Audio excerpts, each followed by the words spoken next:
हिंदू धर्म में जितने भी संस्कार हैं 16 संस्कार हैं, उनमें से शादी को अगर छोड़ दिया जाए तो सारे संस्कार दिन में होते हैं, परंतु शादी जो है वो रात में ही क्यों की जाती है? इसके पीछे क्या रीज़न है? एक पीढ़ी का ढोंग, एक पीढ़ी का आडंबर, एक पीढ़ी का पाखंड और एक पीढ़ी की मजबूरी, ये अगली पीढ़ी की परंपरा बन जाती है।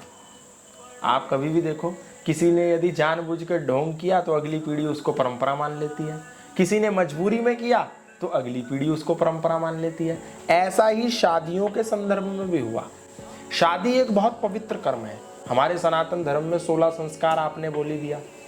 गर्भाधान से लेकर के अंत्येष्टि तक 6 बजे के बाद तो चिता को भी आग नहीं देते, सूर्य अस्त के बाद चिता को भी आग नहीं देंगे। लेकिन सूर्य अस्त हो जाने के बाद, पी के शराबी मस्त हो जाने के बाद कितना विशेष संस्कार किया जा रहा है, इस पे हम कभी सोचते ही नहीं।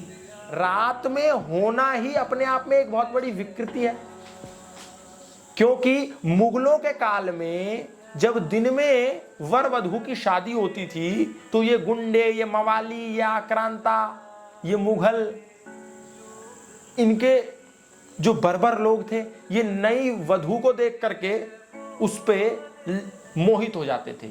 उनका चरित्र तो खराब था मुगलों का, इनका जितना चरित्र खराब रहा इतना तो किसी का नहीं रहा। तो जैसे ही देखते थे कि किसी नए वर वधू की शादी हो रही है, नया विवाह संस्कार हो रहा है, तो उसकी पत्नी को जबरन उठा के ले जाते थे। तो भारतीय लोगों ने एक तरकीब उठाई कि ये मुगल लोग तो हमको जीने नहीं देंगे, ये तो दुष्चरित्र है, दुरात्मा है। तो उन्होंने क्या करा, चुपके से रात में विवाह संस्कार किया ताकि किसी को पता ना चले। भाई दिन के चांदने में करेंगे तो नई दुल्हन को उठा के ले जाएंगे दुरात्मा लोग। तो उन्होंने रात में किया, अंधेरे में किया, चुपचाप किया, ताकि हमारा ये विवाह संस्कार ठीक से संपन्न हो पाए। लेकिन अब तो इस देश में मुगल नहीं है, अब तो इस देश में कोई दुरात्मा लोगों का शासन नहीं है।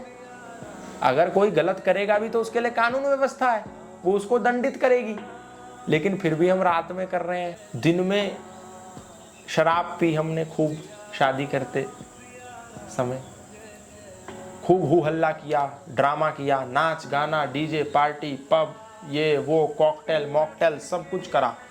और सब जब समाप्त हो गए, सारे काम से हम थक गए, तब हम फेरे लेने के लिए बैठे। उसमें भी पंडित जी को कह रहे हैं कि पंडित जी फटाफट फटाफट कर दो, हमारे पास समय नहीं है। मतलब तुमने डीजे बजाया, पूरा समय दिया, तुमने गाना गाया, पूरा समय दिया, तुमने हू हल्ला किया, पूरा समय दिया, तुमने चिकन खाया, पूरा समय दिया, मांस खाया, पूरा समय दिया, दारू पिया, पूरा समय दिया।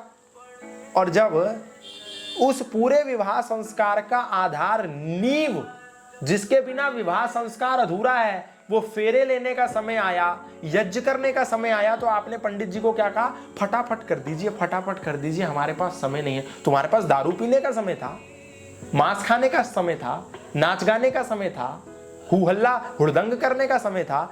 जब फेरे लेने की बात आई तो बोला जल्दी कर दो, यज्ञ करने की बात आई तो जल्दी कर दो, परमात्मा का नाम लेने की बात आई तो बोला जल्दी कर दो। हिंदुओं ने, सनातनियों ने अपने सनातन का खुद जनाजा जितना उठाया उतना किसी ने नहीं उठाया। इन्होंने खुद अपनी अर्थी, अपना अंतिम संस्कार खुद कर दिया सनातनियों ने। इतना महान कर्म और रात में कर रहे हैं।